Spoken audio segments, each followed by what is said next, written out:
Ethiopia में बड़ी संख्या में बच्चे मर जाते हैं, तो इथोपिया के सम्राट ने एक अमेरिकन डॉक्टर के मिशन को बुलाया और जांच पड़ताल करवाई। क्या कारण है? तो पता चला कि इथोपिया में जो पानी पीने की व्यवस्था है वह गंदी है और पानी जो है वह रोगाणुओं से भरा है और लोग सड़क के किनारे के गंदे डबरों का ही पानी पीते रहते हैं। उसी में सब मलमूत्र बहता रहता है और उसका पानी पीते हैं। वही उनकी बीमारियों और मृत्यु का कारण बना। साल भर की मेहनत के बाद उनके मिशन ने रिपोर्ट दी और सम्राट को कहा कि पानी पीने की यह व्यवस्था बंद करवाएं। सड़कों के किनारे गो का पानी पीना बंद करवाइए और पानी की कोई नई वैज्ञानिक व्यवस्था करवाइए।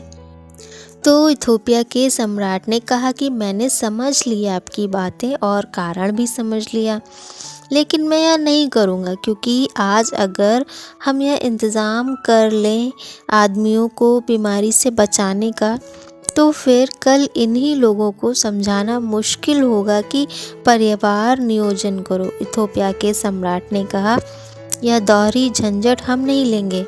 पहले हम इनको समझाएं कि तुम गंदा पानी मत पियो, उसमें झंझट झगड़ा होगा, बामुश्किल बहुत खर्च करके हम इनको राज़ी कर पाएंगे, तब जनसंख्या बढ़ेगी।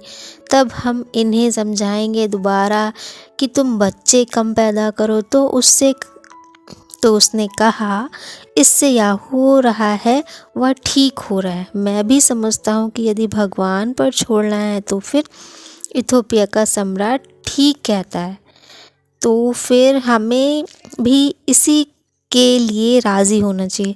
अस्पताल बंद, लोग गंदा पानी पिएं, बीमारी में रहें, फिर हम सब भगवान पर छोड़ दें। जितने जिए। इतना ज़रूरी कह देता हूँ कि भगवान के हाथ में छोड़कर इतने आदमी दुनिया में कभी न बचे थे जितने आदमी अपने हाथ में लेकर बचाए। इतने आदमी भगवान के हाथ में छोड़कर कभी न बचते। इसलिए जब हमने विध्वंस की शक्तियों पर रोक लगा दी, तो हमें सृजन की शक्तियों पर भी रोक लगाने की तैयारी दिखानी चाहिए।